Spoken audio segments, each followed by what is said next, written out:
or Italian? Which I thought was so funny, and she said it that way, the Italian. And so then she proceeded to tell me the story about how when she was young, because she was older than I am, that the Swedes and the Italians, they used to meet down at the bridge on the Rock River, because it's Rockford, okay? They used to meet at the bridge at the Rock River and rumble. So, all right, so whew, sorry you had to hear all that, but just that picture took me right back to Monroe's Practical Speller. So I ended up, so I don't know, so I got a whole big stack of these books, right?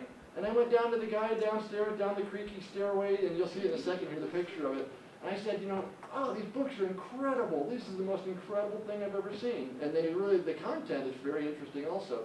And how much are these? And he goes, oh, I don't know, you know, how about a couple dollars each? Yeah, right? I couldn't believe it. So, all right, so here goes. So here's Toad Hall. I found these pictures on the internet too. So there's the front of Toad Hall, okay? There's the creaky old stairway. You got to go up there to get up there. And there's what it's like when you go the labyrinth up at the top. And it goes on and on back in there in this old building. And so if you're ever in Rockford, Illinois, I encourage you to go to Toad Hall. And what a name too for it also. I think that's from what, Wind in the Willows, the famous children's book. Okay, so here's mine. I found a copy there. Here's my book, and there it was, right on the internet. You know, Monroe's Practical Speller. So this is a quote from there. He said, "Words, in fact, are in fact treasure houses in which have been stored the wisdom of the ages," which is, I thought, for me, that went straight back to last week to latent semantic analysis, when there was that thing, well, what are words? They're bundles of knowledge, right? And remember how that thing, how that model grouped these things together as bundles of knowledge. And so I like to think that even way back in 1886, Monroe's Practical Speller was already starting to key in on that idea. So I love this. So he says, a single word oftentimes unlocks the history of a nation. We might know 1,000 things of the people, right? There's that interconnectedness of it that for me, 1,000 things of the people who used it, their enlightenment through civilization, their demoralization through luxury, or it might have been their stern morality, their barbaric rudeness, or their simplicity. I love that. That's what's inside Monroe's Practical Speller, is that kind of language also. So, and I would say this too. You couldn't really tell it from the the screen. The font in all these books is like a .05. It's the tiniest font, so I can just see that the dyslexic kid, and they have real weird, serif, stuff.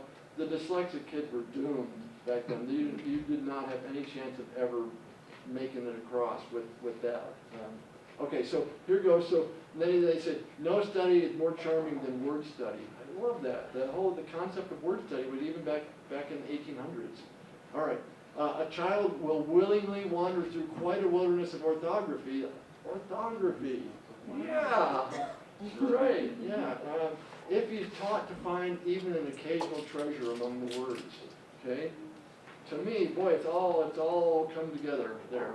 All right. So I started thinking, all right, we've got these couple short, easy readings. This is my one shot to give you guys what I feel like are this group of these essential readings that will be very helpful and very informative to your practice, okay? So, you know how I am. Maybe I'm like Marilyn Adams. I can't just walk in the front door. I got to come in the side door and do a little dance to get there. So I thought about this thing I had read from the National Council on Teacher Quality. They have this report, and I'll show you in a second, about what teachers are not learning at colleges of ed. Okay? So this is from their report. They say, no single text, no matter what its approach to reading instruction, was assigned in more than a handful of courses. Teacher educators clearly have not reached any sort of consensus about a single scholar or text that serves as essential reading in the field. In truth, the field is a free-for-all. Well, guess what? Diagnostician world still is too. And I don't want it to be a free-for-all. I believe that we need to establish these are the essential readings that need to happen. Okay, I think Ricky would probably agree with, and I know from my program, the books that I basically have never gone back and referenced those books that I was required to read. And so my goal for you guys in this class was that the books that we're using are highly useful, and that hopefully you will see a value in going back and referencing them as you're out as a professional doing your job as a diagnostician. okay? So here's the the web address for the report. I encourage you guys to look at it. It's a very very well done. A lot of, well, you'll see there's a few things over there. So this is straight out of that report, out of that National Council on Teacher Quality report. Other fields generally agree upon a few scholars or texts that every student of the field should read in introductory courses. For example, medical students refer to Gray's Anatomy, and economics majors read John Maynard Keynes and Adam Smith. Okay? The only book that I could think of for diagnosticians was Jerry Sattler, right? Assessment of Children. I don't know. Have any of you guys had to do Jerry Sattler? Thank God. I don't know. You'll thank me later if you ever are forced to. It's just unbelievably dry, and I've never once referenced it. I don't know, Ricky, right? It's very. I think that's one of the first things we agreed on when we joined this program. Is we said as long as we don't do Sattler. Yeah, and every program across the country. Jerry Sattler, I'm sure, is a wealthy man. That book is viewed everywhere. It's terrible. It's not terrible, but it's sort of useless in a sense. Once you get out in the real world, you never look back at Jerry Sattler. Okay? Sorry, Jerry Sattler. Yeah, and this is getting recorded, Graham. I meant to say. So, it's not worthless, but these other books are worth much more. So, this is, again, this bottom part from the National Council on Teacher Quality. No such authors or core texts exist in the reading instruction in schools of education. And then in parentheses, my part, nor for diagnosticians, okay? So, again, this is a report about reading, but guess what? 80 to 90% of the kids you're going to evaluate have reading problems. And so really what you need to be is an expert on reading, okay? And there's a lot of overlap there, okay? So again, this is all straight out of the report. The University of Florida was the only school, and that's where Joe Torgerson is from the CTOP, okay? University of Florida was the only school that required works by Louisa Moats. Louisa Moats is the lady who designed the letters program. A few weeks back when I showed you all those schools that were the top schools in their state were using the letters professional development to train their teachers. Louisa Moats, okay, so there was only one school. I think they reviewed 230-something reading courses across the country. Only one, okay, required Louisa Moats to be read, despite her focus on creating books targeted to teachers, not just to other scholars. Her first book, not her first book, but Speech to Print was more scholar to scholar, right? Like that one. But once she turned it into letters and she chopped that one book into 14 books, then it became real teacher friendly and real accessible. Okay, nobody's using it though. Okay, despite the fact that Marilyn Adams, wow, they actually mentioned Marilyn Adams in there. I couldn't believe it when and I didn't set this up in advance, to validate Marilyn Adams. Despite the fact that Marilyn Adams' work has been refashioned for undergraduate level reading, it too was found in only one reading packet at Indiana State University. Okay? They're the problem, in my opinion. Isabel Beck, remember I talked in that study, the Seidenberg study, that the word building intervention that they did is from Isabel Beck. Okay? Isabel Beck, although quite accessible and teacher friendly like Louisa Moats, was not read at all. Okay? No program that they reviewed had Isabel Beck on there. And so that's what I'm hoping we can get we're not going to wait for the world to be moved forward by perfect men. We're moving it forward tonight, okay? This is, again, right out of National Council of Teacher Quality. Most professors are not requiring enough supplementary books to indicate comprehensive coverage of topics, okay? That's kind of my thing, there is no one book. Like the dyslexia book from Nancy Mather, is completely inadequate. Not completely, but boy, there's so much more. I wish that, I hope that Mark Seidenberg, on his sabbatical, I hope he's making a book that is going to be that master book, like Marilyn Adams, but about dyslexia. Okay, and so here goes. So I think this is the #1 book on reading, period, hands down. And I've read so many, and so many journal articles. Okay, I give that my highest rating. Okay, here's where we did, the McGrew chapter and the Nancy Mather chapter linking assessment. Okay, this book is, I don't know, 700 or 800 pages. It has so many great chapters in there. We are only covering a couple. We're going to do 3 out of there. There's one more that we're still going to do. Okay, that book is really, really wonderful. Later on, we're going to talk this from Nancy Mather. we'll later in the semester, we'll do the introduction, and I think chapter 1 out of this book is a really, really valuable book. Some of the people in here had Margot's class last semester. I did a presentation about the chapter we're gonna read in here, so it'll be a nice review for you that were in that class. Yeah, this one, this book really helped me a lot in kind of to develop my talents as a diagnostician. Here tonight, this is the introduction for tonight, this book going around, okay?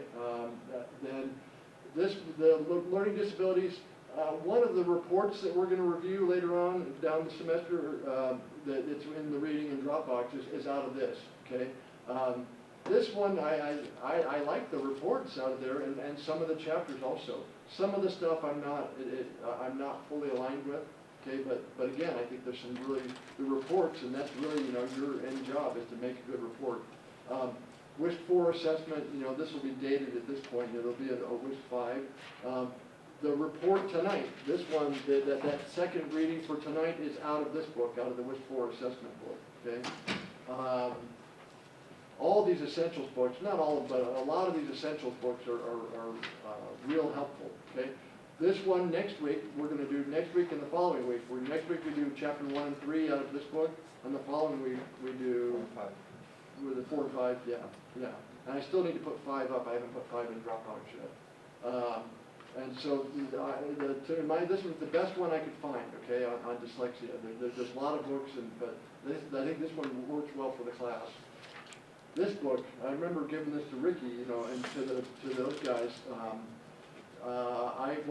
Before they had the book, I made them a copy of the like the first chapter, and they kind of next week came back and were like, you gotta give us some more of that book. Where's the rest of it? It's really, this book is kind of like the beginning to read. It's a monumental book in my opinion. And again, it sort of exploded my understanding. It caused a breakthrough, a huge breakthrough for me. Remember, almost all the kids are going to have, a majority of the kids will have a phonological problem, okay, a phonological processing problem, but also the majority of them are going to have a working memory problem. You're going to see it over and over and over and over and over again. The vast majority of kids. And that working memory, I don't know if you remember from that Kai Lunan study earlier, where the guy really talked about across the different ages, the working memory accounted for like 80% of G, okay, maybe up to 93%. And so when I came across that, I thought, wait a minute, if this is accounting for 90% of G, and if you believe or G or not, but G correlates, most highly with academic learning.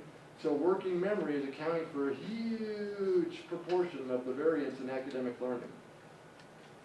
We better understand working memory then, right? We got to understand reading, phonology, and working memory. If you got that, you're way down the road. And so this book is really worth every penny. Okay, it's really, really valuable.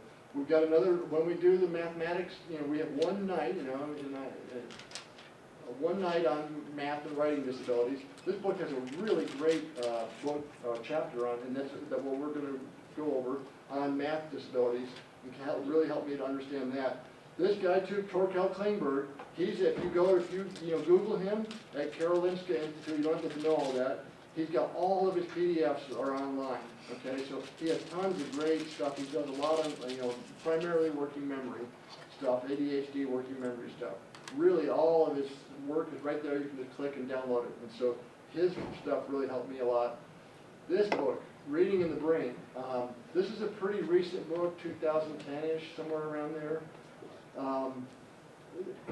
This guy is incredible. He has tons of YouTube videos of him giving presentations, and I encourage you guys to, Stanislas Dehaene, he's a French researcher, extremely smart. Boy, this book is really, it's pretty deep. It has a lot of information, but it goes further than any other book, kind of about how do we acquire reading. Peter, you would kind of ask some questions like, well, what are those? This is the book. This is the one that really goes through kind of blow by blow the different brain regions, and he writes very well. He writes in real understandable language. It's not terrible. Some of the books out there, Virginia Barons and some of these people, they really know a lot. But boy, you read their book and you have no idea what they're trying to say. This one is really, really good. Smart but Scattered, when we do executive skills, that's the other thing. Like I was saying about that girl that I tested this morning, how She didn't have executive weaknesses, which was really helpful to her, okay? Her self-regulation and her planning, her organizing, monitoring, all that stuff, working memory, that stuff seemed to be intact with her, okay? This is a great book. This is meant as a parent, it's meant as a parent book. And this lady, I guess you can't see her name on there. Her name's Peg Dawson. Oh yeah, I got it up there. Peg Dawson, she has like the professionals version of it. And so that's where I first came across it. And then from that, I got this one. And this has been real helpful for me with the families. It's got a lot of stuff that it's got, strategies and interventions that the families can do to help kids develop their executive skills. And so we've got 2 chapters out of that book. This one's not in here, but I think it's a good, are you in the other? Yeah, in the other classes. Yeah, I think this is a great, in my opinion, is a really great intro book to get you into the field of cognitive assessment. Okay? Cross battery, this one, we're not, I don't know if it is. I used it in the culturally and linguistically diverse last spring. Yeah. Nobody would have been in that, I don't think. Yeah, this book, the cross battery, in the past, and you still have to do it some, is like if you just do the whisk, you're not going to get a GA score. Okay, you don't get phonology, right? And that's a pretty big omission.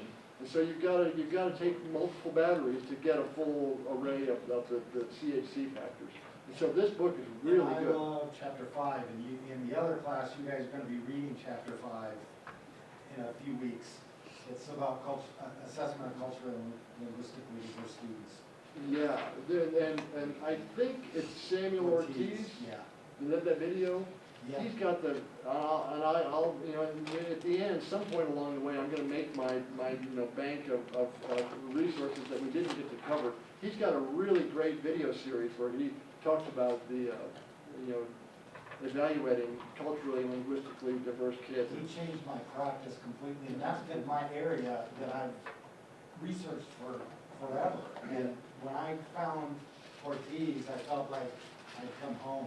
Yeah. Made my job much easier. He's a super scholar, and he speaks very well, and it's really understandable. This is a really great book. I would say this is another one of those sort of monuments that really should be required. Okay, so now, all right, so that's it. So now let's get into, tonight's, finally we got to tonight's topic. Sorry, everybody. So this is out of that book, the book that's going around, the Nancy Mather book, the Comprehensive Evaluations. This is from the introduction. I love this sentence, or sentences. A child who appears to have a learning disability may in fact have an intellectual disability. A language impairment could be confused with autism, learning disability, or inattention.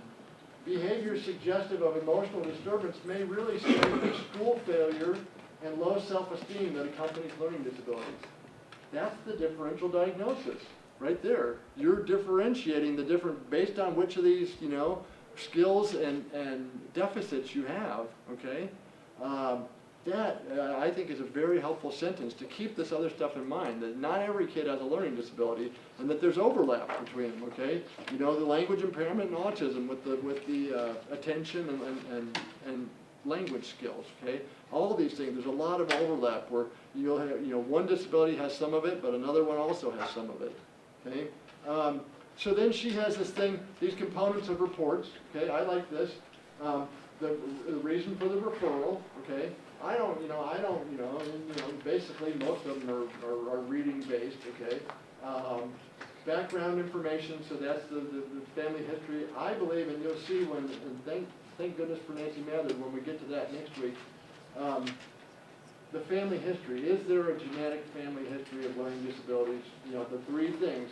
In my opinion, the genetic problem comes down and it's either expressed as dyslexia, ADHD, or a language impairment, or some combination of those 3. Okay, when I see any one of those or any combination of those, there's the gene or the gene package coming down through the families. Okay, some kid, sometimes it comes out more as ADHD, sometimes it's more language impairment, sometimes it's dyslexia, sometimes it's some overlap, and a lot of comorbidity in there with those. Well, wouldn't anybody, if they thought about their family history long enough, come up with people in their family who had some sort of, disability of some kind? No, say that again, I didn't understand. Wouldn't anybody who looked at their family history long enough find somebody who had Well, I don't know. learning But disability? and I think in a sense though, if you figure, it depends on what your, prevalence rates, right? But the high end is 20% of the population has, more or less dyslexia, okay? And so if you thought about it that way, well, 1 in 5, you don't have to go very far to come up with 5 family members, right? Even if not your direct family, then, right, and so in that sense, I've never thought about it that way, but it's genetically based, and so if those genes aren't coming down through your family, then you wouldn't. And the research is always going in the direction from the parents to the children. If you're, if you're dyslexic, what's the chances of you're going to have a dyslexic kid? It's like 50-50, right? But I think it needs to go the other way. If I have a kid sitting in front of me who's dyslexic, what's the chance that somebody above him in the family tree has dyslexia? It's basically 100%. I mean, when I really talk to the families, it's very rare that they go, oh no, nobody's ever had a problem. It does happen, and usually when they say no, I think there's a closet dyslexic out there. I mean, really that's what I think. The prevalence like that, and that way it's so common. To me, that's the most important part of the background is that to get a clear answer from the family. Is there, because for me, that's kind of what I hang my hat on sometimes. To get those kids, Ricky said that at one of our meetings. She said, it's not the kids that are the slam dunk. Oh yeah, they got the phonological problem, they got the working memory problem, and their word reading's in the gutter. That's not the challenging part of the job. The challenging part is the kid that lands exactly on the fence. And you're like, well, what is going on with this kid? And to me, that's where the family history comes in. If there's a strong family history and you're sitting right on the fence, then I think I know what's going on. Okay. So going on, so these are what she's listed, the common parts of your reports. Okay, test administered, so you talk about the tests you administer, the assessment procedures, behavioral observations. To me, those are really important, that helps understand, well, why did the kid get the low score? Was it because they couldn't pay attention? Was it because they were nervous or anxious, because they were unmotivated, right, or angry or whatever? So I think those are very important. The results, so you've got the results of your testing, and then the interpretation of the results. That to me is the part that's almost universally missing from the reports I see that come across my desk, from transfer kids and reevals and whatever, And that's the most fun part, writing a report, in my opinion. That's the part, that's the report, really, in a sense, from number 6 down is kind of the conclusions. And so if we have a chance, I probably won't tonight, but eventually I'm going to throw up one of my reports so I can show you how do I deal with this stuff, okay. The conclusions, my conclusions is what I put in this section. I say, the factors that are affecting so-and-so's learning, okay? And I like to kind of make it a little bit ambiguous like that. It's not a, it's something that's affecting the learning. It doesn't mean it's the end of the world, and it doesn't mean something's terribly wrong with Johnny, but these things are the things that are affecting. So then I go through and I explain phonological processing and working memory and whatever those things are that are affecting their learning. And that, again, I feel like it's pretty almost universally missing. And then recommendations. What are we going to do? All right, so now we've identified the problem. Okay, so how do we fix the problem now? Yes. Do districts or the state outline what you have to include in a report, or is there? IDEA has it. IDEA has some, and I don't know. I guess the team. Districts usually lay it out for you. I mean, we're driven now into electronic. Yeah, we have software software that are. You just have to, then you manipulate how you want to put your stuff in there.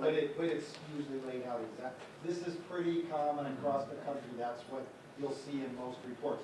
Now, they may be really weak in those, but they'll have the heading. They'll have one line of conclusion, so or something, like the conclusion is Johnny's in the below average range.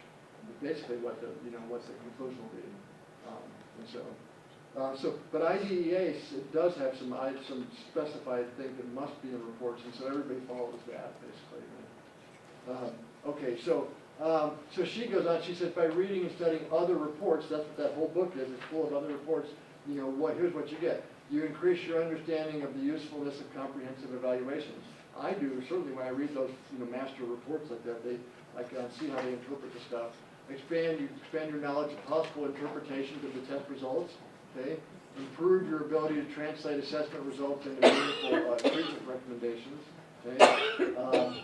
And and then expand your familiarity with widely used test instruments. And so that's why I thought, you know what, I guess I think we have three, I hope we have three different reports that we read in part of the reading. And I know we have at least two. And, you know, when I was going through back in the day, I used to order a book like this.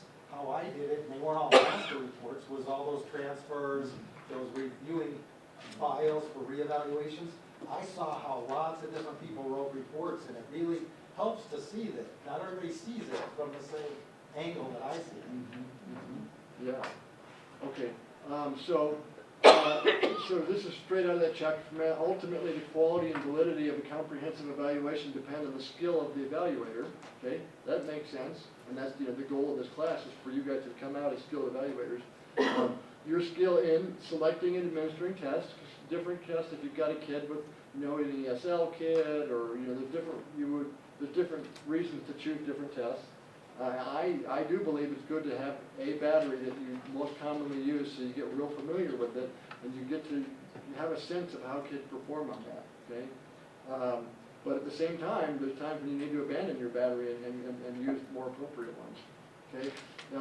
You have skill in evaluating the validity of the test scores in light of the possible interfering factors, and I love this list of factors, okay? These are reasons why this is the qualitative analysis part. Like maybe this is why Johnny had a low score.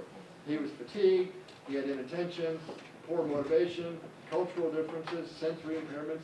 It's not just that he couldn't do it, right? There's lots of reasons why they might have a low score in that area, okay? So goes on, this is, interpreting, your skill is important in interpreting and integrating the test results, okay? Analyzing error patterns. Yes, I think there's something to that. I think, like that item analysis thing I was talking about, where they say, oh, they can't do consonant digraphs, and so the devil's in the details, I think, on error analysis.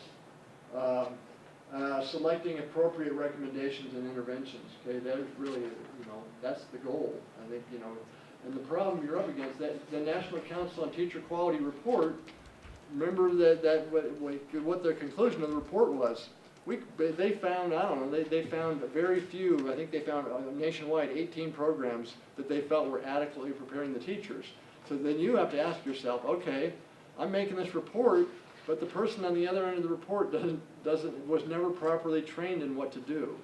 And so that, to me, comes into my report, that I've got to enlighten them on what is the proper technique to fix this kid's, to get them to be a proficient reader. Can I just say something about that too? There's a flip side to that. We're talking about the basic reading. I've been in situations where it's not very often, but sometimes you come across a kid who has the basic readings intact. They have all those connections, but they can't understand a word they read. I mean, I'm exaggerating, but they have real difficulty with that. I've been to the IEP meeting, and now that APS has gotten really good with Wilson and all those programs that teach the basic reading, convincing those people that that's not the appropriate program for this particular kid, because this kid has all that.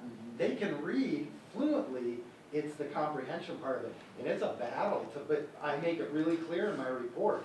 It's not a basic reading problem. It's a comprehension problem. So that's kind of along those lines too. Yeah. Okay. So then she talks about somewhere further in that chapter, qualitative information. Okay. She said qualitative information is not based on a score, but it's a critical component for understanding and interpreting all the scores of the individual kid. Like I was talking about that little girl I said today, I was saying how she was self-regulated and not, she wasn't inattentive. That, to me, really helps me to understand those kids, right? It's not just the scores that you get. I can't wait till we get to that chapter in the Mather and Goldstein book, Yeah. because it really addresses this. Yeah. Often the way in which a student obtains a score is as important as the score itself, or more so.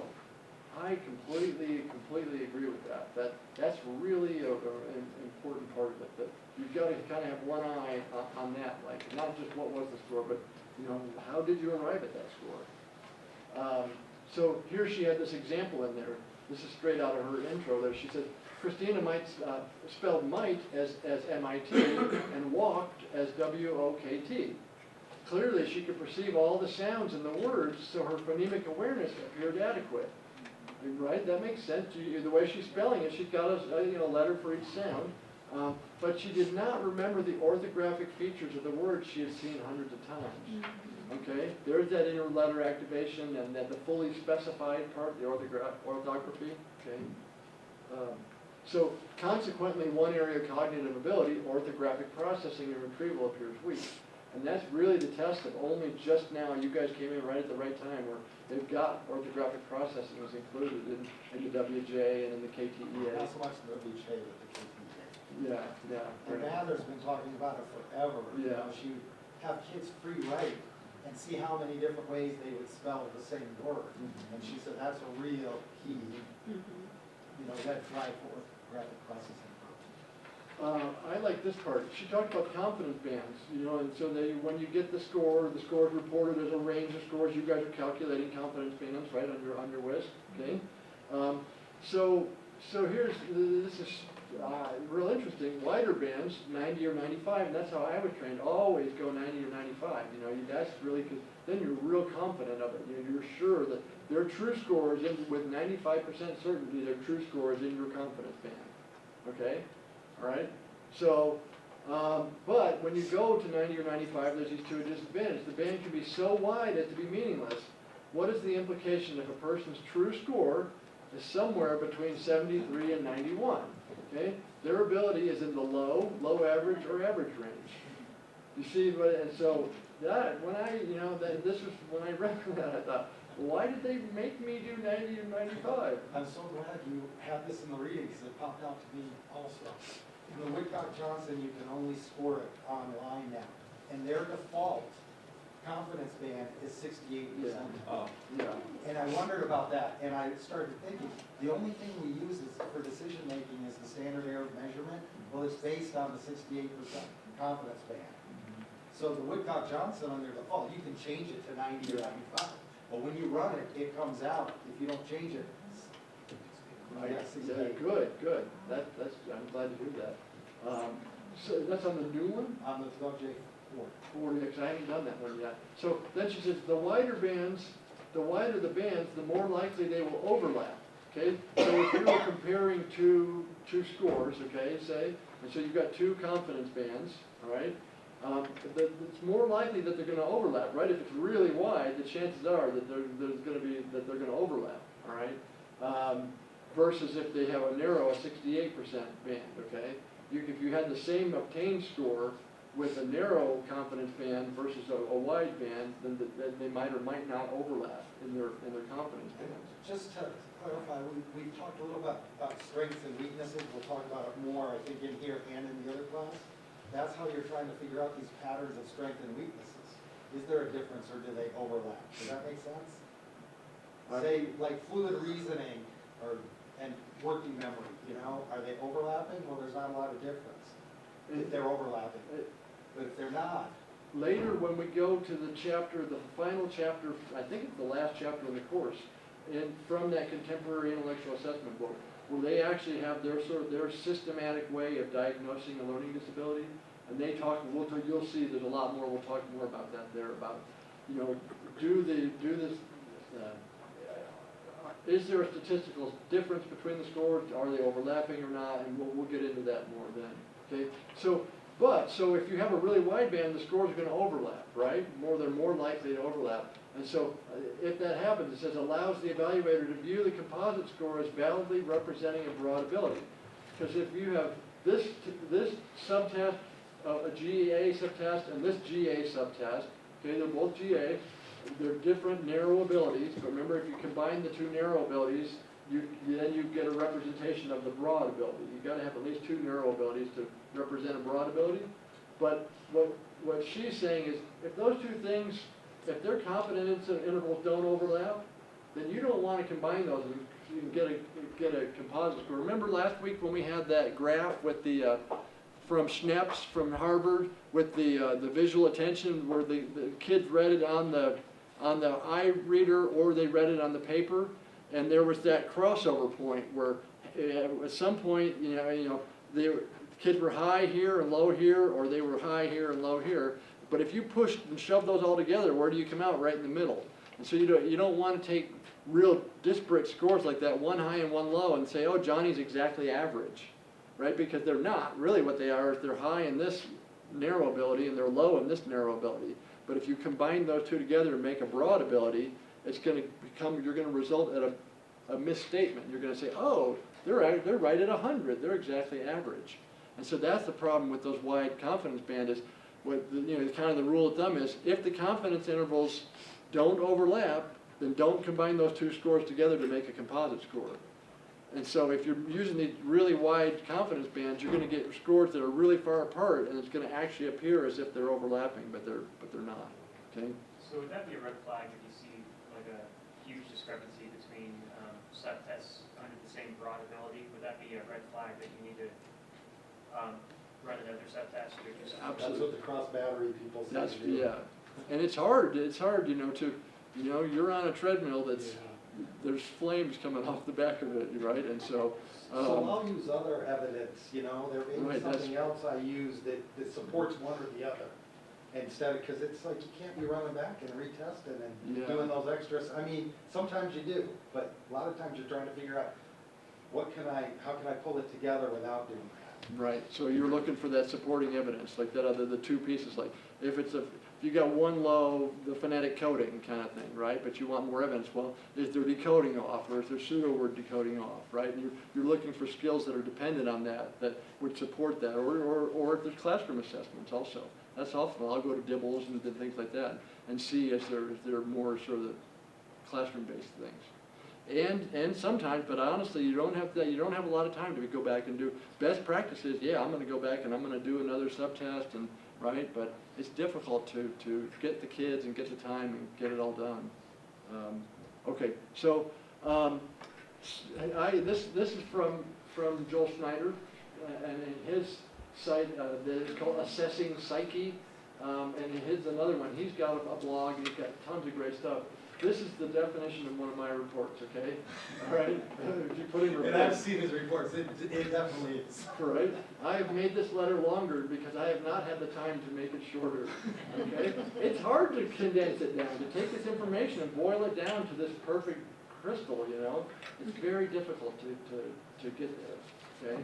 And so right now, I encourage you guys get it all together, to get it perfectly organized, so that when you come marching in, you've got it all there, and you can just whip it out like that, okay? All right, so now I want to switch over to the doc cam. Let's see how this works, Brant. We'll run downstairs if we need to. Okay, yeah, well, I'm operating it, so I think you know the answer to that. Well, but we'll see. It seems to be working okay so far. Right, I'm not going to touch any more buttons. So this was It was that haunted book you got on. Yeah.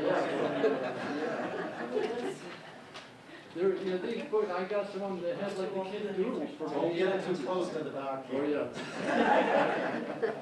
Okay, so I just want to go through, I apologize for not polishing this up and do it. They're used to this, man. This is how I do everything. Yeah, so this was the case study, okay? And so I highlighted, we've got more time, and maybe if we might actually have time for me to throw that report up, okay? Yeah. And so this is the one, this is a fourth grade student, right, in this case study that she talks about. Down here, Billy is a fourth grader who has substantial reading difficulties, okay? I'm just going to read this for a little bit, okay? She says, while he appears to decode text accurately, his ability to read fluently and comprehend text is limited. So right there's a flag for me, that fluent part. If I'm a disfluent reader, okay, there's a flag waving in my head. I think I know why most kids are disfluent, okay? It's at the word level, okay? But not always, all right? So then, she says, these difficulties, this is like the summary at the beginning. And so you can see how this is slightly different than an evaluation report, but it's just sort of, they took that information and made it into a narrative instead of a report. These difficulties persisted despite the implementation of pre-referral interventions, okay? Specifically, Billy received after-school reading help and weekend tutoring since the spring of third grade and participated and school-based reading lab twice a week for 30 minutes for the past 6 months. So I like that. There's the RTI part. They're summarizing that response to intervention, or at least the intervention. Billy's after-school reading help and weekend tutoring are similar in that they focus on providing homework support. Right there. Homework? Wait a minute, there's a problem way before I get to my homework, usually. And so right there an alarm bell went off in my head. Something's not right here, perhaps, okay? In both the after-school and weekend settings, Billy's stated needs drive instruction. That is, his tutors help him in areas that he identifies as problematic or challenging. A needs-based structure such as this, and I'm not sure how I interpret that, is geared toward making Billy responsible for his learning. Oh, I see why Billy can't read. He's irresponsible. Right? I've heard that. You've heard that they're lazy. Okay? They're nuts because they're lazy. Okay? Billy might be lazy, but there's usually something more going on. Okay? Let's see, making him responsible for his learning and helping him advocate for himself when he requires assistance. Although he reportedly requests help after school and from his tutor, similar requests for assistance are rare in the classroom, presumably for social reasons. Okay? Billy is embarrassed to ask for help in front of his friends. I think that's the rule, not the exception, right? That's real common. Okay? I like that they put that sentence in there that brings that to people's awareness more. Billy's school-based reading lab is more structured and teacher-driven than his tutoring setting. Specifically, Billy's reading teacher works with a small group of students and engages them in independent reading activities. Is that the same as direct instruction? Right? Independent reading and direct instruction don't sound like the same thing to me. Okay, and that's what we know. They need systematic, direct, explicit instruction. Students with disabilities do. All right? So I lost my place there. Oh, independent reading. She makes her way around the small group and asks each student to read aloud from an appropriately leveled reader. She offers corrective feedback during the individual read-alouds and teaches her students to use context to decode unknown words. Oh, context, right? Teaches them to use, there it is in print. I'm not making it up. There it is. She teaches them to use context. That is usually not the problem. All right? Almost never. And so right there, that really stuck in my head. So though Billy reportedly enjoys his reading lab and tutoring sessions and is an active participant, he has made minimal gains. Hey, I wonder why he's made minimal gains. Could it have something to do with context clues and independent reading? Right? That might have something. It might or might not, but to me that's what's a picture is forming in my head. Okay? He's made minimal gains relative to other students in his reading lab group. Moreover, he remains far behind the rest of his class in terms of his reading performance, particularly with regard to automaticity. Hey, how do we get to automaticity? Is it by being responsible? Right, being more responsible? You see where I'm getting at here? This is the reality in the schoolhouse, okay? In every schoolhouse, basically. So, you see the words that are jumping out at me? Fluency, automaticity, right?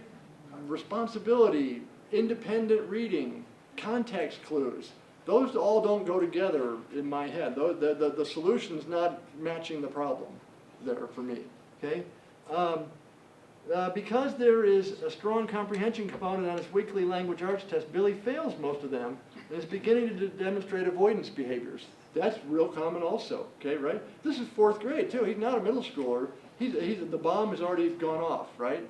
The psycho-emotional bomb that I talked about. He came into school with one problem, right, maybe 2, phonology and ADHD, okay? Well, now he's got a giant problem. I hate school and I hate myself.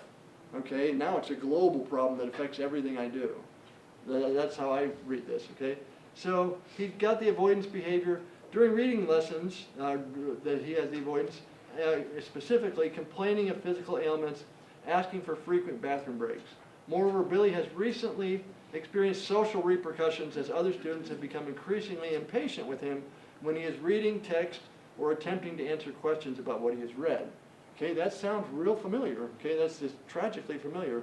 To better understand the factors underlying his reading difficulties and why he's not responding to intervention at an expected rate and level, Billy was evaluated. So this is the reason for referral part right there. You see that all this is kind of a long reason for referral. Billy was evaluated using standard blah, blah, blah. Here's the test. So I picked this one because it's got the Wyatt on there. He took the Whisk and the Wyatt, which is what we're doing in here. Okay, they didn't do any C-top, which was interesting. But they did do WJ-Cog, which would give us some phonological stuff, okay? They did this behavior stuff, the BASC stuff, okay, which we won't, the diagnosticians here don't do that, the school psychologists do. In addition, data were gathered via observations, work samples, and teacher and parent interviews, okay? And so I think that's good. You don't want to base it all on your scores, right? You gotta have multiple data points.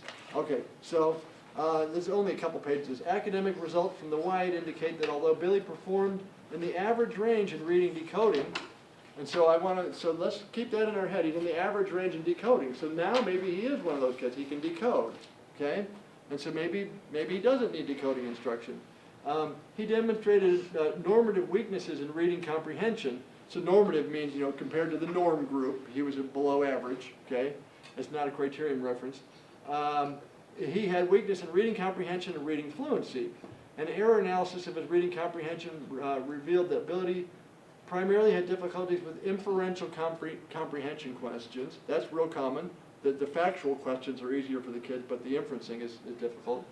The test record notes, so I like that. That's the key to you guys, make your notes on there.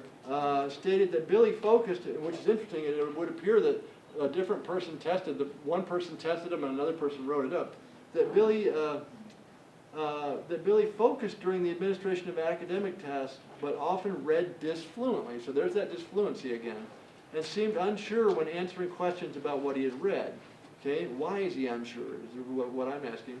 Moreover, although Billy was allowed and encouraged to refer back to the text and respond to comprehension questions, he did not do this prior to offering a response, and therefore answered several literal fact-based questions incorrectly. Okay, so there's that impulsivity stuff, the kids, the comorbidity with self-regulation and metacognition. Am I going back and using my strategies to check back? Okay, that would be a qualitative observation.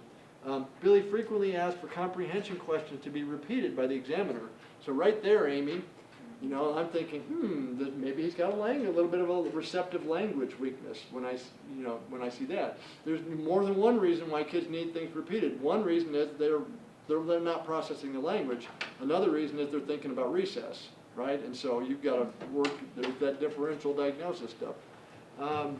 Following a relatively lengthy reading passage, Billy responded rather haphazardly and paid little attention to the examiner's questions, so maybe it is more about inattention in his case. On a reading fluency test, Billy took a long time to finish the passage, okay?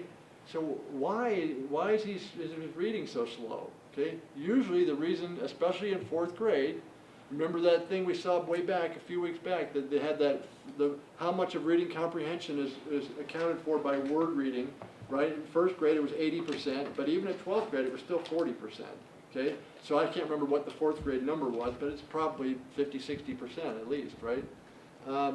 So he answered rather haphazardly, paid little attention. He was disfluent. Billy took a long time to finish the passage and had difficulty answering comprehension questions, okay? So I want to look at this. So let's look at his scores here, okay? And so this, and I apologize for, I don't know, are you guys able to print off of Dropbox? Yeah. You can print, okay, all right, so you can print this out and flip it around. So here, and then the way this thing is, I meant to bring a pencil. Oh, here it is. Okay, good. So the scores don't really line up, so I drew these lines in here. So reading comprehension 80, right? That's only 10th percentile. So that's low. And when you think about his confidence, the confidence interval around that goes down, down into 77, 78, right? It's going to drop down below, down 7, it's going to be at least 1.5 standard deviations when you include them, right? reading fluency, you got an 82, so that's slightly better, 11th percentile, 12th percentile, okay? Meaning that, you know, around 90% of his peers can do that better than him, you know, when he compared to age-based peers, okay? Word reading, he got a 90 though, okay? And so 90 is the magic number. When you get a 90, everything is okay. Or is it? Okay, is 90 a magic number? No, hell no, okay? Well, unfortunately, you're gonna go out into a system that says 90 is the magic number. When you're 90, you're the head of the class, okay? But 90 is 25th percentile. 90 means 75% of people your age are better than you. Does that mean you're doing great? I don't think so. And so, you know, there's research on this, and what Dibbles has done a lot of research from their data sets. 25th percentile, about half the kids at 25th percentile, that's not sufficient. Okay, half of them it is. Okay, half the kids who get around a 90, that'll take them on down to their next harder goal. Okay, but half the kids, their boat starts to sink. And so I encourage you, when you see a 90, yeah, you got to do what your boss says, and you got to do what your system says, but 90 is often not a sufficient score. And you see how they reported it, and everything was okay in the beginning. He's okay on word reading. He's one click above the line, okay?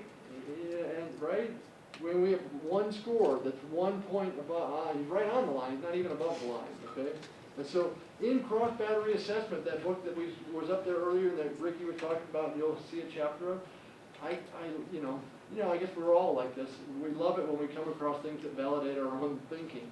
They have a sentence in there where they said, scores of 86, 87, 88, because the way we are trained is 86, 87, 88 is not a disability.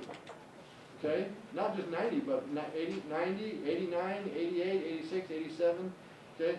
Those scores, when that kid, no services. You do not have disability when your score is 86, 87, or 88. And what Flanagan says in there in the new book, it just came out in 2013, like the thinking is evolving. That's the other thing I want to emphasize to you guys is that this stuff it's evolving before your eyes. You know, what you're going to be trained in on the method to diagnose a learning disability is not what we were trained on, okay? And so you really need to stay current with the stuff. So in her new book, in Flanagan's book, she says 86, 87, 88 can very well support a diagnosis of a learning disability. I agree. Okay. John? I'm just curious about that number. I feel like in New Mexico, like most students would get a 90 or more. Right? So What are you saying about New Mexico? and other states. But like where I work in Gallup, I just feel like every kid you test is going to do poorly. Well, you can compare them to the peers too in the class. That's what Dibbles is real good for, because you can see how everybody's doing in there. Like, can you pull up their Dibbles scores? Okay. So you try to also bring in something where it's compared to local students too, to emphasize. Well, then that would be, yeah, absolutely. And the in the state regs, in the team manual, it says you're supposed to be compared to your peers. Yeah. To here, right? Not nationally. They intentionally put that in. The problem is those local area norms are not often available. Right? And so it's hard to come up with them, right? In that chapter you're going to read, part of it, we're not going to get too in-depth with it, that there's a way to interpret, because you're talking about kids with cultural differences too. Right, exactly. They're getting compared to a norm group that looks very different than their background. Hey, they had And there's 4 a way to Navajos in interpret there. it. There's a way to look at that. They had 4 Navajos in the Yeah, I know. sample out of The 2,700. C-top, I haven't looked at it, the C-top program had no Native Americans whatsoever. Yeah, I I don't think they know. probably added maybe 4. So that was what I wanted to point out there. And then the composites down here, like I don't like, this is the Wyatt, okay, so this is what we're this weekend, right? This is Wyatt's scores. The reading, I don't like this score, this reading comprehension and fluency, they lump them together and make a composite. And so you've got some kids, and it's not that uncommon, who are, they'll have that split between those two scores. Their comprehension will be okay at 91, but their fluency will be 77, right? Or some problem like that. So I don't really like this composite score. And you can see what happened when you lump it together, you get this 77, right? I think these composites often, obscure the meaning that, and so I think this stuff is more revealing here. Okay, so then spelling down here, okay, spelling you got a 92, so that's average again, but you see where he is, 27th percentile. Okay, still 3/4 of kids are better, but yeah, there it is, average within normal limits.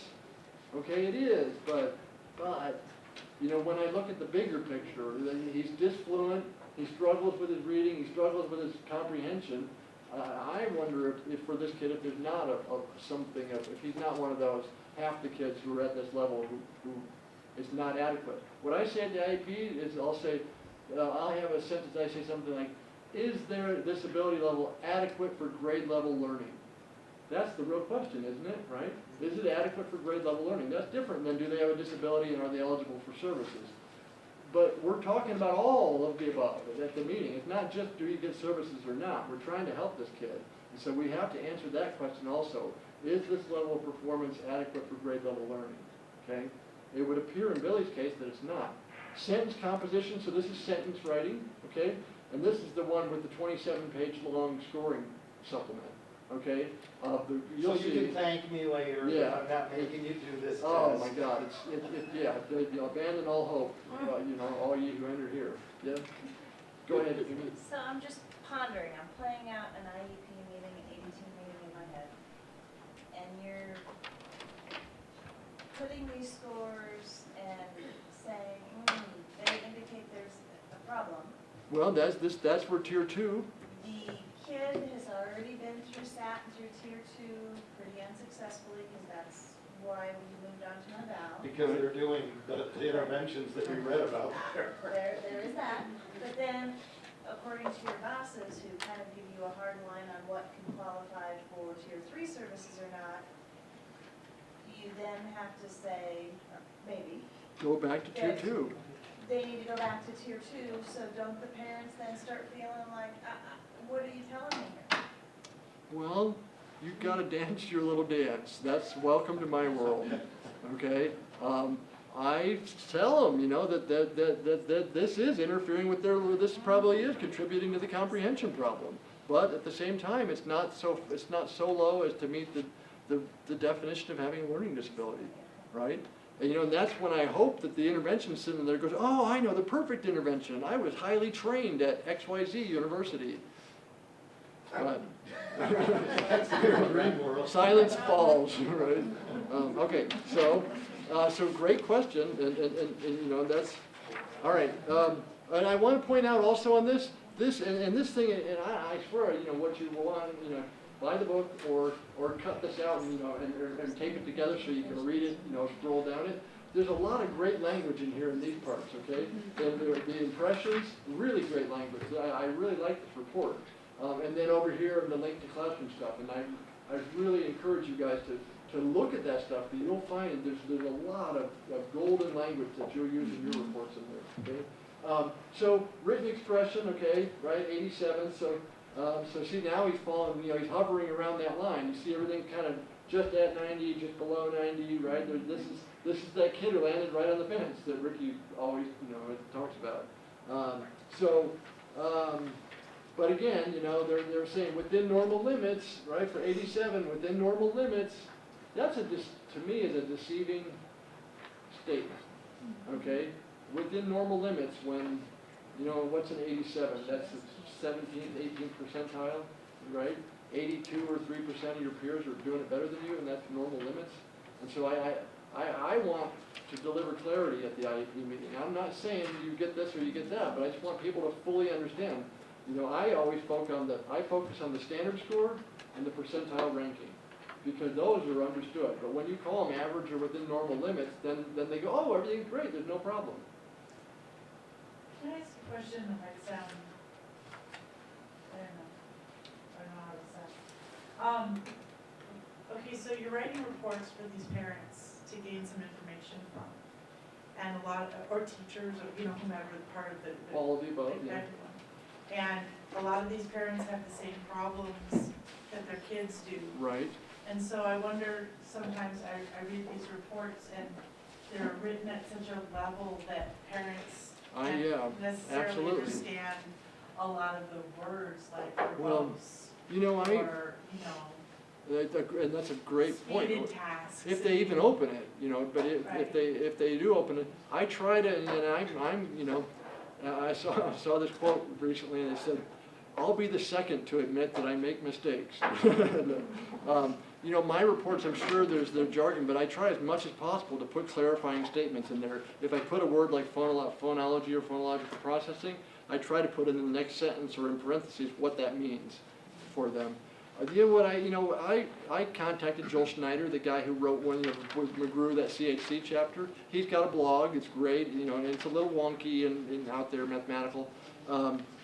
He had this thing about report writing. That was that Pascal, that quote came from off of that. And finally what I said to him, and he and I maybe didn't agree, my recollection is that we were apart, But what I said to him is, what I would really like for my report to be is a transcription of my parent conference. Okay, that's when you put it into words that people understand. But reports are set up. Here's our categories, and we've got our boxes, and we have this, and you see. That's what I like about this thing, that narrative. It kind of took a parent conference and turned it into a paper, right? And so you're going to have to deal with that. Like, you're going to have to make your decision. How am I going to write my reports? More as a narrative, or real in the boxes, or right? And so I have done occasionally with great success, but I've only had time to do it occasionally. Is I'll record a conference for the parents. I've got a little digital recorder, and I'll burn it onto a CD and I'll give it to them. Like if one of them lives somewhere else or something, I've done that. And boy, that worked great. They can re-listen to it if there's a part they didn't understand. And so I'm moving more in that direction, sort of this digital thing where you could give them something that would, like that, where they could revisit it and take their time, and so it's not just a data dump onto their head. Okay? Yes? Now, as a special needs parent and not a stupid person, but for years going through IEPs with my son, and my husband and I would always go to them together, and you get so many people talking, and my husband always said it was education needs, which was very much like political speak, only in education needs. And we'd come in with a plan, and they'd talk around us and put us out the door, and we'd be like, shit, they did it again. Yeah. And, in California, we actually had to hire an education advocate Right. to be able to get, which cost us $3,000, just to get them into the right kind of classes. And then we aren't stupid people, and we spoke English, And so then you think, well, what about these people who don't actually speak English? It's not like you can't explain to me what was going on. It's just that they don't take the time to explain to you, and you get a lot of that. We're the experts, we got the masters, you're just a stupid parent. Well, That's what we're gonna do, and you do find that a lot. And I'm not saying everybody does that, but boy, you find that a lot as a parent. Especially with the autism, right? Yes. What I see more frequently around a learning disability is that it's not that they said the wrong thing, they said nothing. Kind Yeah. of like when they're done, they haven't really answered or explained anything. They That's kind the of said political thing, they're average and below average and within normal limits, and we're all done.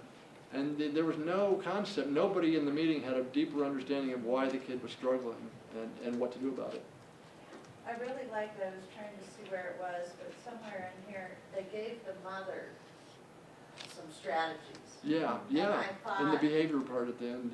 Well, was it behavior or was it reading? I thought it was like a word strategy. Well, maybe so, yeah. If you find And it. I thought, if we did that at the onset of the initial, at this younger age, Yeah, because a lot of parents want right, what can I do at so home? much to be a part of it. One of those reports, and wherever the book is, one of those reports, I really like that. They had the report split into two sections, for the teacher and for the parent. And so the parent Yeah. can skip the teacher part and they can go to their part, and they had stuff. Sharon? I was just thinking that it might be difficult for, let's say, a teacher that understands the limits of the special ed program. And so in an IEP meeting, understanding that, this is what this kid actually needs. He needs, phonological processing, he needs this, he needs that. But then sitting in an IEP meeting knowing that that's just not gonna happen, that the limits of the school are such that that service will not be provided, but that teacher is also an employee of the district. So, on one end, or the diagnostician, I guess, would be an employee of on one end, you're saying this kid needs blankety blank, blankety blank, blank, and knowing full well that none of that is gonna be offered, and instead, they're just gonna be put in some kind of program where whatever, context clues and pictures, they're gonna be used. So that's the real philosophical dilemma, I think, a teacher or a diagnostician faces. My term for that is who is the catcher in the rye, right? Who is the catcher for this kid? Then that matters, right? Yeah. But you know, I feel like from the very first class with Christopher Alexander, the moral preoccupation, my moral preoccupation is I can't just stand there and watch the kid's train go off the cliff. I have to speak up. I have to, at least I said my part and I put it on the paper and you know, somebody finally said it, you know, and whether or not it happens, at least I feel like I'm beginning to, and it's that's a lot of improving. what happens in an IEP, when they're talking educationalese and they're talking around a problem, and I think that a lot of times it's a little, a teacher who's in an IEP might often feel that really what they're doing is just contributing to the smoke and mirrors so that the parent doesn't quite, so the parent feels like, well, we kind of have it under control, but really we know that right underneath the surface, it's not really under control. That's what I feel like sometimes when I go to an IEP meeting, occasionally. In a district where there's a budget cut, so during IEP we say, provide a laptop when available. Right. Provide a dragon speech Right. when available. Right. And sometimes parents say, when are they going to be available? Yeah, that's our question, ma'am. We already asked and we end there. So it hurts, you know, because we are parents too and we want to help, but we can only end there, when available, when appropriate, as necessary. I think, I understand, you know, this is all great conversation, this is the reality on the ground, but I feel like, you know, remember I had my graphic of the Titanic turning the Titanic, that's kind of what it feels like, but I think, you know, like, that it is, the tide is starting to turn, and then, you know, in education, you know how it is, it's, you know, you guys have been around the education world long enough to really pinballs wildly from this to that, and you know, and somehow we manage to do the wrong thing over and over again, but I'm optimistic that the message is starting to come out. Like I was saying, how I found those schools, I think the blueprint is they're starting to emerge on how to be successful, and so. So what's the legal ramifications for you to provide recommendations of things that really aren't truly going to be? Well, I don't say that. You know what? I don't specify any specific curriculum, okay, or technique. You know what I say. You know they need code-based instruction and. Right, and I don't, you know, I can't say they need the Orton Gillingham training, you know, because then the parent can sue and say, well, you said he needed it and you didn't provide it, and now we want compensatory services. And so I don't specify they need exactly this, but there's broad guidelines about this type of instruction, okay? And so you definitely don't want to say, you know, they need that curriculum or that computer or that, right? Unless you're going to follow through on it. Right? Yes? So, would you go to the teacher, since you have already established that us teachers don't know anything? So, would you go to the teacher and help the teacher? I have done that many times, yeah. Yeah, I mean, yeah, to the point of supplying them with a curriculum and things like that, yeah. That book is excellent though, because it gives you so many recommendations. Yeah, to yeah. like just hand a teacher and then they'll think you're amazing. Yeah. Now they walk away with something that's hard. As a teacher, I would eat this up at an in-service. Right, if Why don't you get with APS, Brant, and Well, say, you know, let me help you put together and here's what a happened to teacher me. in-service. Here's what happened to me last week. I had an IEP, and it was for a student who transferred in who had been evaluated in Santa Fe, and nothing against Santa Fe. And they had the 7-page report, right, for their full evaluation. And the teacher, who I've worked with a lot, she said, how am I supposed to write my goals with a report like this? Right? And so I felt good, and that she had become accustomed to having a report that had detailed information that could go straight into, right, straight into the, you know, take it straight into a goal, right? Let me keep going. I mean, because we're going to, I want to, so, So it's not any one district. I don't, it's not they're all, in a way, they're kind of all the same, you know what I mean? It's not about any one district doing it right or wrong. So math, you can see, again, here we are. In that video, Ricky and I talked about that, with his Ortiz, Samuel Ortiz. He calls it the shady 80s. I love that term. Okay, there they are, right? This is Mr. Shady 80 himself, right? Looking all down the line there. Okay, numerical operations, so that's the pencil and paper math. Okay, so you can see higher on that. So his basic operations are looking okay. His timed math backs, these ones down here are, not great, but they're not terrible, right? This one, you see what happened?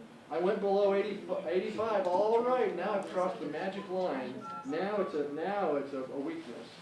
Okay, 85 is not a weakness, 86 is not a weakness, but 84 is, okay? And so it's got to be more than that, okay? If it's so formulaic that you're missing stuff. Okay, so then some kids have reading comprehension problems because of a language problem, okay? Not they can decode fine.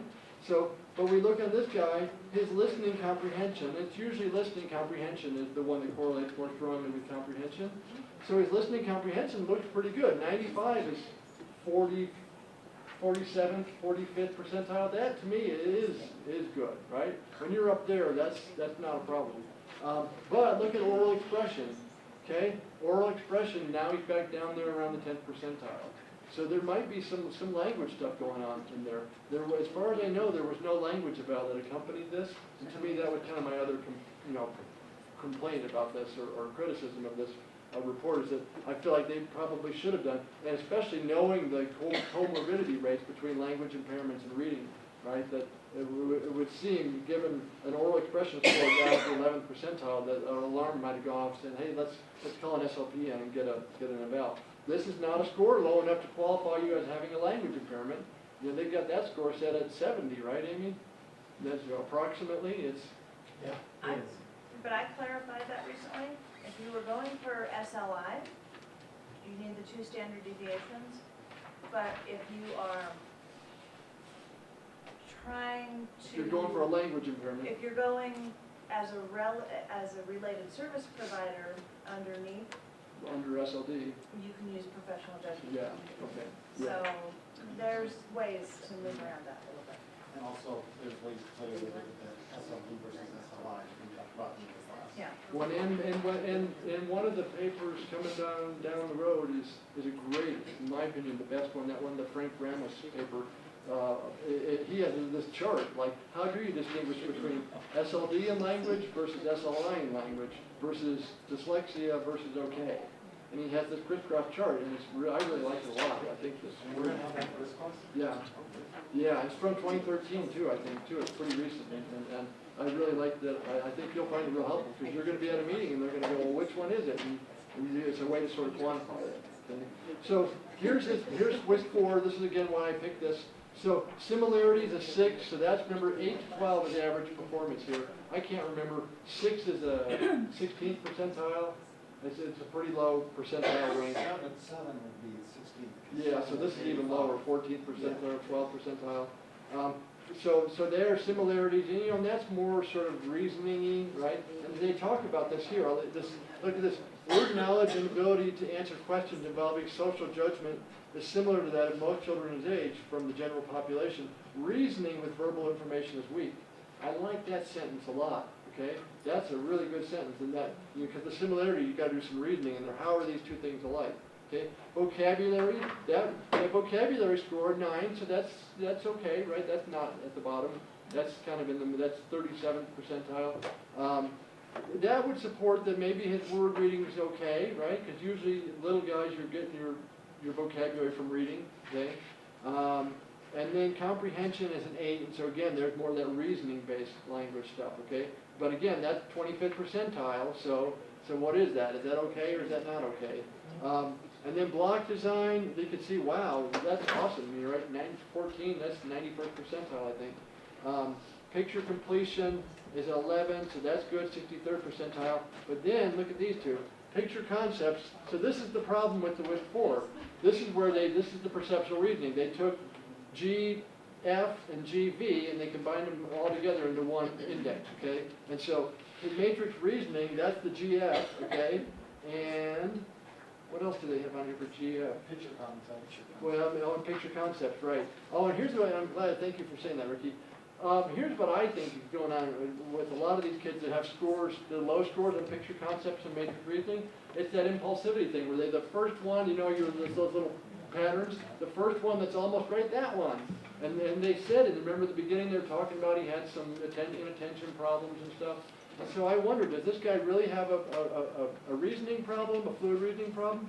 Or does he have an impulsivity problem and a self-regulation problem? Or is it both? Okay? And so that's the differential diagnosis part, where you're looking across all these different scores. Okay? The problem too, picture completion up here, if you don't, that was a supplemental, so I don't, you guys probably didn't do picture completion. This is where they have to look at a picture and find the part that's missing. It's like a pencil and the lead's not on there, and the kid has to go, oh, it's the lead, there's no lead, okay? Or there's a bell and there's no ringer on the bell, okay? Picture completion is a visual processing task, but does it correlate with academic, with reading? I don't think so, and you know, I don't think so at all.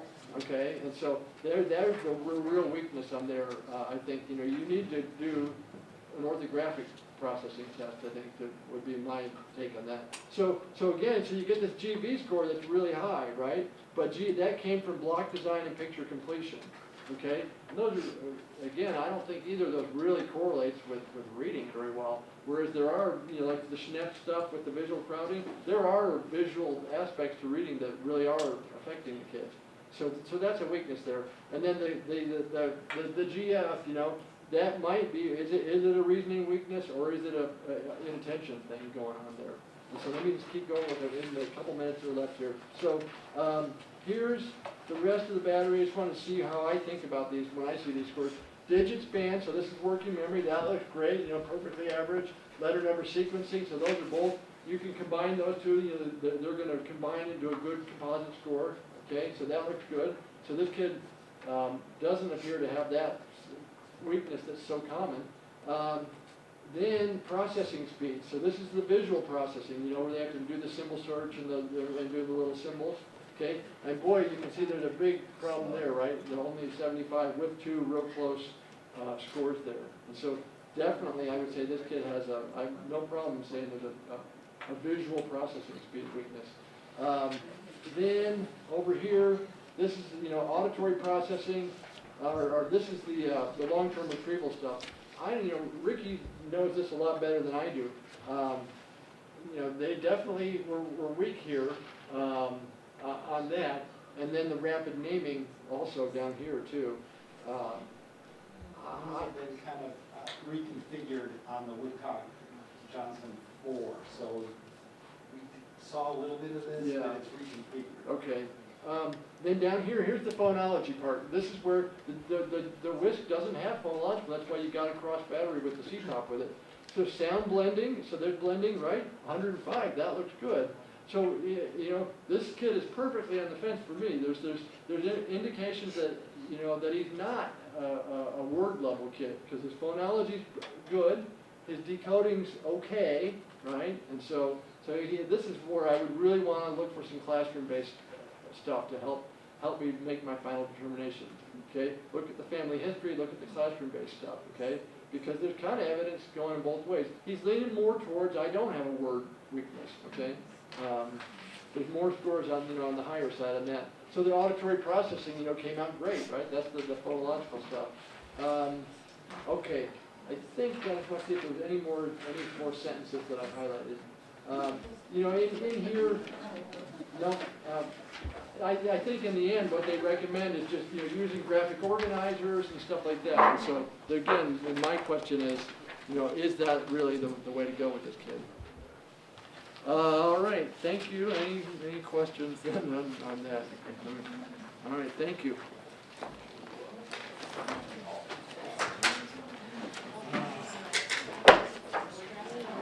Separate little satellite out here, and because of that, the map never fills in. There's not a lot of overlap, okay, because they're not fully specified. So he says, such improvements result from increasing the representational overlap of words with common rhymes and decreasing the overlap between arbitrary words. That's exactly what poor readers, that's the problem. Arbitrary words, right, are close together. Similar words are far apart. It's a whack, it's not right, their system, okay? What we need to do is change that. That's our goal, and the instructional goal is that similar words have a lot of representational overlap, and arbitrary words, dissimilar words don't, that they have real separate recognition units. And the way you get there is, again, is by having fully specified, all the letters are specified in that word. And so when you tell the kid to guess and to look at the pictures, all those sorts of things, that's pushing them in the wrong direction. They're already masters at that. We don't need to work that system. We got to shut that system down. Okay. So I went back. So as I'm going through this, the last weekend I was working on this. I thought, God, I remember that thing in Marilyn Adams in chapter 6. So she says, however, through experience, the network of associations additionally comes to capture the ordered sequences of letters that represent whole familiar words, and I put in syllables, because it's not just whole words, the syllables is a really important part of that, okay? That's kind of, in my opinion, that 4th grade. To get on fully into 4th grade and beyond reading level, you've got to automatically recognize syllables. And when you see a multisyllable word, your brain should automatically be perceiving syllables, not a whole word. Or, I tested a 2nd grade girl today, this morning, and dyslexic, just like, the other 57 evaluations I've done this year. And I was just sitting there watching her, and it was even on a big long word with 10 letters, each letter was one sound at a time, right? You could just see her going one letter at a time, because that's all she had. And she had to hang her hat on I know that letter and its sound, okay? And so she really hadn't gotten the idea of vowel digraphs or vowel diphthongs or consonant digraphs, any sort of multi-letter unit like that, or multi-letter graphing kind of thing. She had no sense of that, really. She did have a few words that had converted to sight words, okay? But boy, she was just going through sound by sound by sound. To me, that's what I noticed, and I'll show you my little notes. I brought the little score sheet I did with her today. I did the quick phonics screener with her also. Okay? So Marilyn Adams goes on, she says, eventually through their overlapping representation. God bless you, Marilyn Adams. This is from 1990. This is long before that Statenberg paper was 2003 or 4. I can't remember what the date was on it. Okay, 1990. She was already thinking like that. We've got to have that representational overlap, and I completely agree. And I believe that that's the missing piece with those kids, because they don't have fully specified representations of those words in their head. So eventually, through their overlapping representation of many individual words, it becomes responsive to frequent spelling patterns independent of the particular word presented. Right? You can see, so there's like chunks of spelling patterns, and those get activated. They get activated for this word and for another word, and I'll show you. There's a great graphic that. Are any of you? Are you on IQ's Corner? Have I mentioned this yet? There's Kevin McGrew, who's one of the authors of the Word Track Johnson, has it, and I strongly encourage you guys. After that first reading, they all decided not to go there. Yeah, after that, yeah. Kevin McGrew is, and when you go on to IQ's Corner, but he sends out every day. He sends out a daily email, and he has some new research or some link on it. Okay, today's was awesome. Okay, and so I cut and pasted out of it. I've got in this PowerPoint. I've got the the link, for the URL for today's things to his, but he has a great graphic that I think really shows this, and so in a minute here I think we'll get to that. Bad strategies make bad readers. Okay, what I want that kid to do. Remember that it's got to be visually fired, right? That's how that triangle model works. The first input is always the visual. It's the letters on the page. And so if the kid's looking at the picture, how on earth can that possibly be helping him? I'm trying to get their visual igniter going, okay? And he's not even looking at the thing that's going to ignite it. He's looking at the picture. Yeah. So you were talking about that student that was attending to every single letter in the word. Right. Where you had to name those associations between the vowels and consonants, but have you that seems like it's a much better starting place than the kid who's just looking up the word and trying to guess at it. Right, and just guessing, yeah, I mean, she definitely has a lot of things, you know, that will help her, okay, you know, and she did not appear to be ADHD or, you know, have executive skills problems, which, you know, a lot of the dyslexic kids do also, so, you know, their self-regulatory stuff is bad too, and so they're just charging down the page, you know, and not really monitoring. For her, you know, she was methodically going letter by letter, and so she does have, I would agree with you, that she's got a lot, but you know, halfway through second grade, we gotta start, you know, she should be further along than that, where she's beginning to, you know some of the spelling patterns around the syllable types. Unfortunately, her teacher her teacher came to my office a couple years ago, and I'm not exaggerating this at all, and gushingly said, have you ever heard of, there's this really great guy, Ken Goodman, and yet a Goodman. They're the king and queen of whole language. And I went, yeah, I've heard of them, and have a nice day.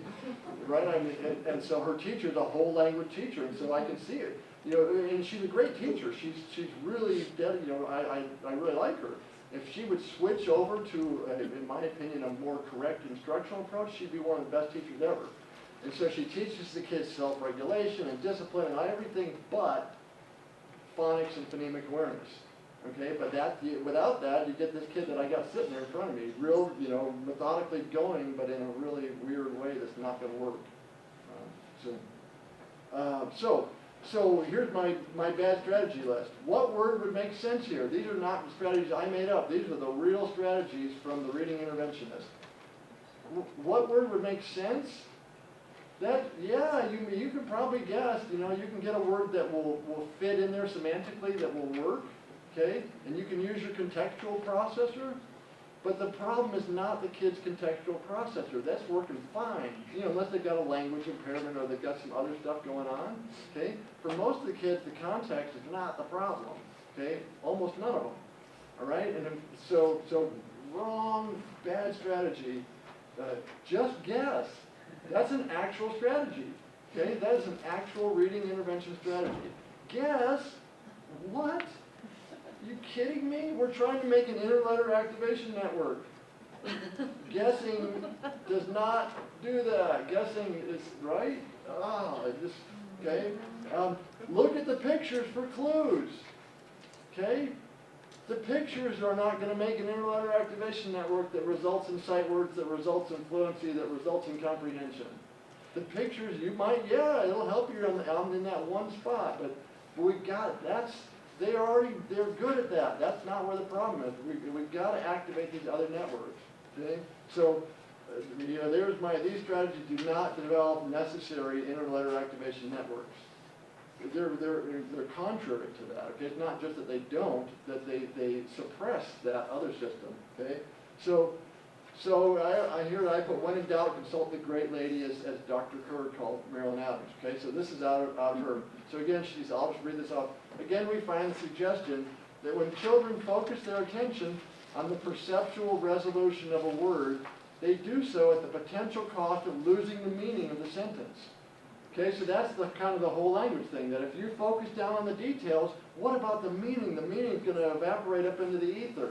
Okay, that's the foundation of whole language, okay?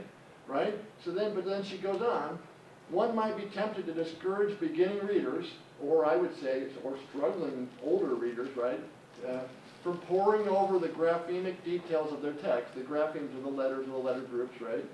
So, one might sense that preoccupation with spellings and sounds of words is counterproductive, but such conclusions are hasty. Okay? That's a polite way, you know, I'm not so polite. They're incorrect, okay? You have to go through the interletter activation stuff, okay? You must focus on the letters, okay? So here's what she says. Like skilled readers, beginners are attuned to the linguistic and semantic flow of their text as they read. Okay, so they're attuned to the context, right? That's right, the semantic flow and the linguistic stuff. Okay. However, to the extent that necessary lower order skills, phonics and phonemic awareness, okay, are the lower order skills, are lacking, the role of linguistic and semantic processing changes.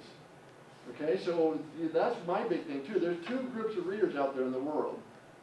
Proficient readers, you know, non-disabled, non-impaired readers, and then the other, the ones where you are going to evaluate, okay?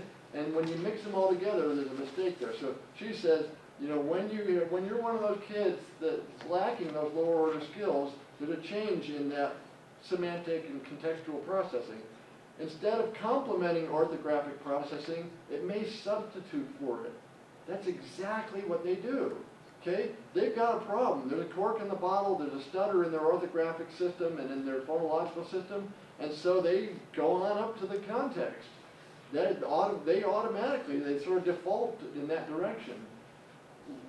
We need to stop that, right? We have to get their orthographic processing working. That's the goal. Okay, without that, the words don't become fully specified sight words.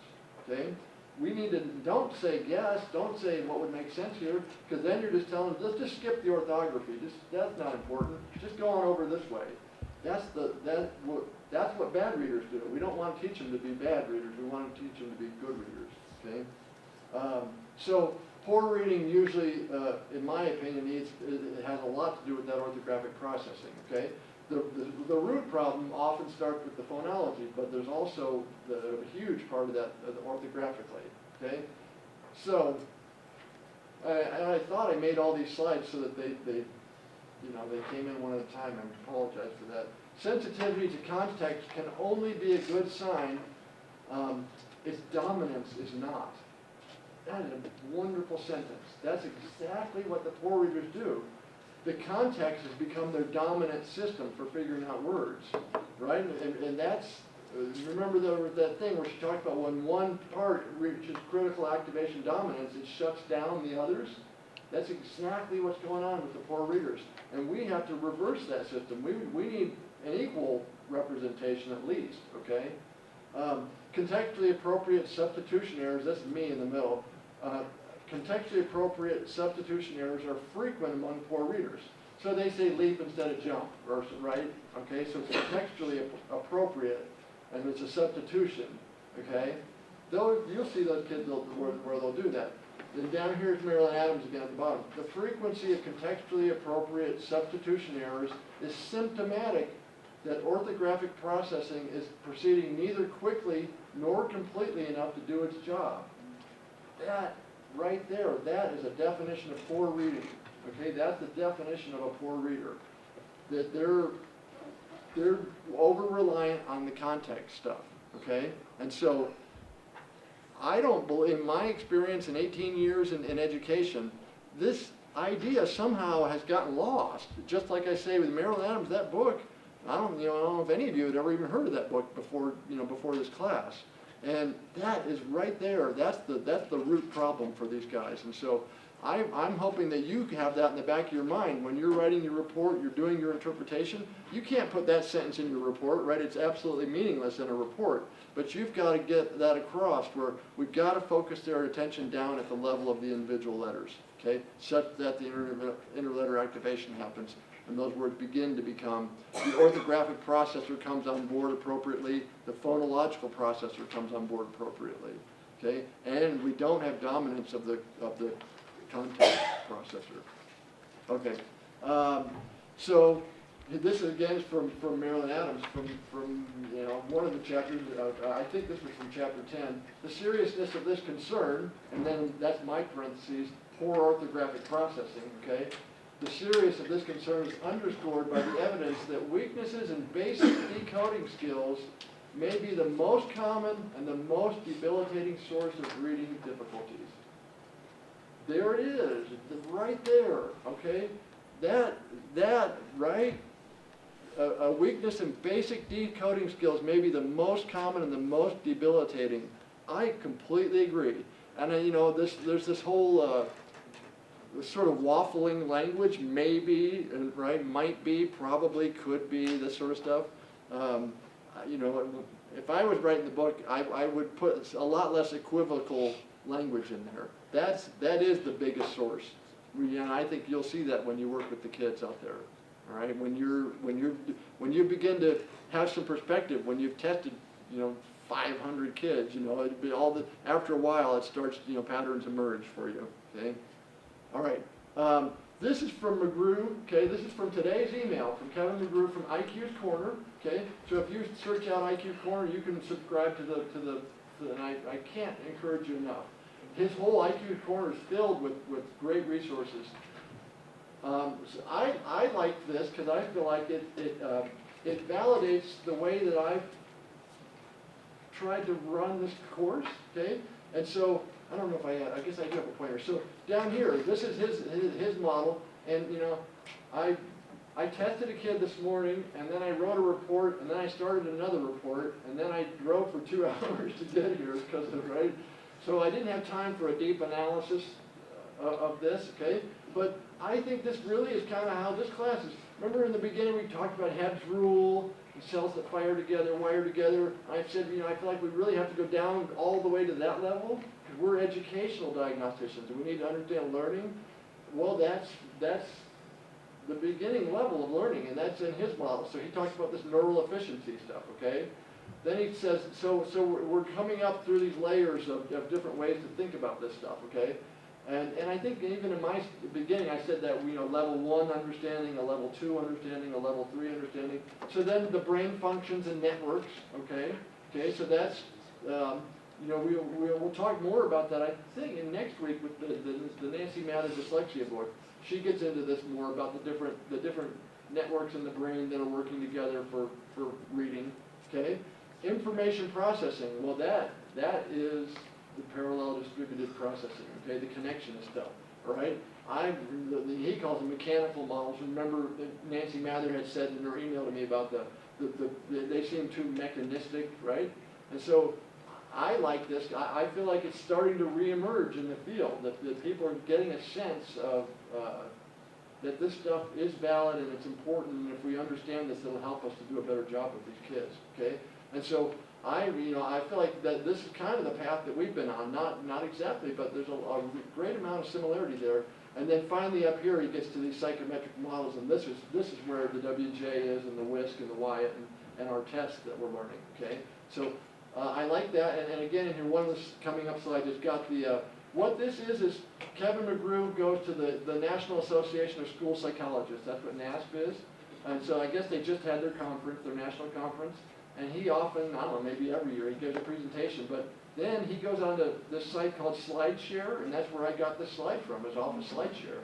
And so he has all of his PowerPoints on SlideShare. And so if you go to slideshare.org, I think it is, and you put in Kevin McGrew's name, it comes up with a whole menu, and you can see lots and lots of different ones from him, okay? And so I just went right on to SlideShare and pulled this off today, okay?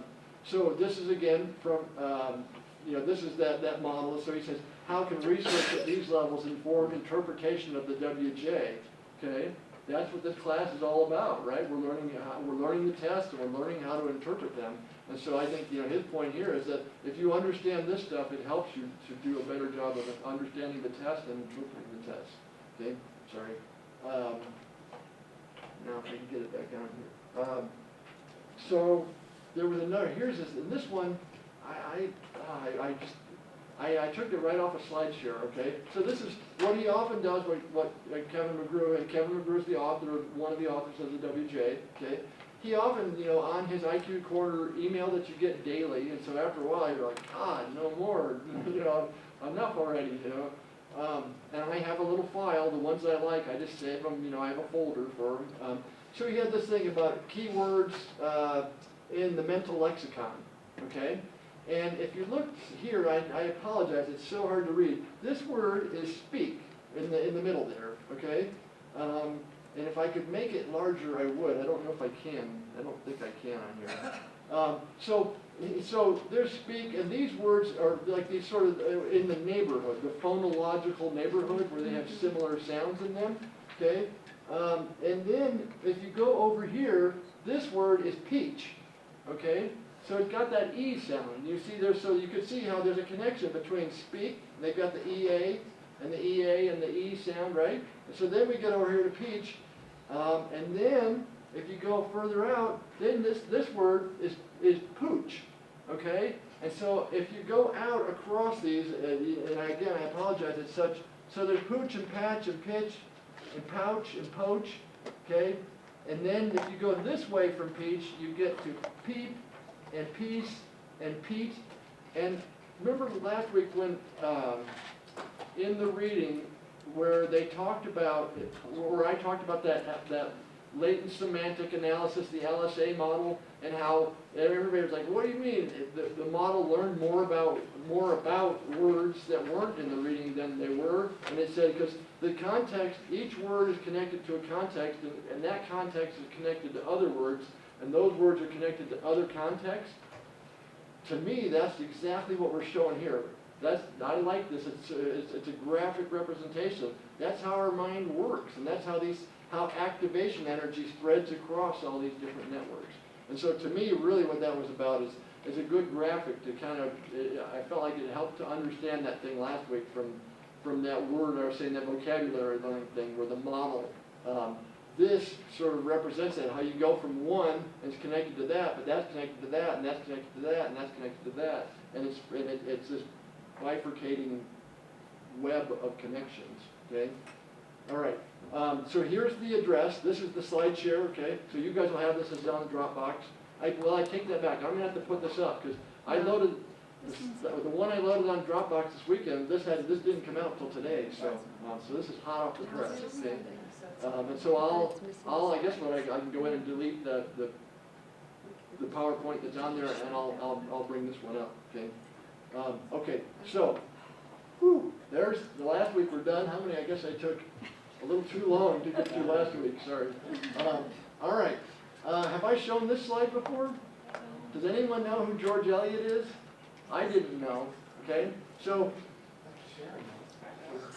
that's George Eliot. George Eliot is a woman, okay? But George Eliot was, I believe during the Victorian era, was a woman who was a writer.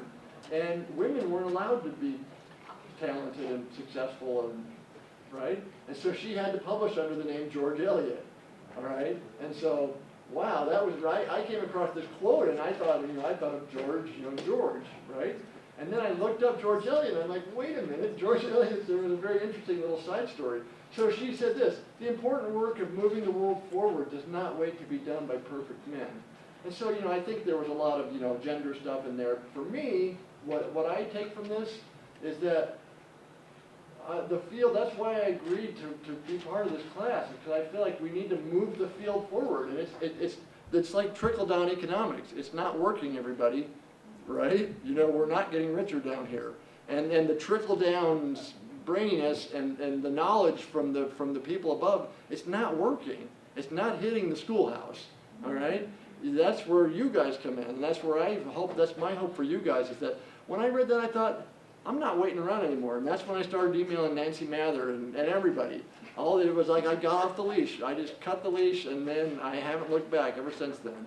And so to me, that's what this statement represents, is we have to do it. We have to do our part. It's not, trickle down is not working here, okay? We've got to bring it to the schoolhouse, okay?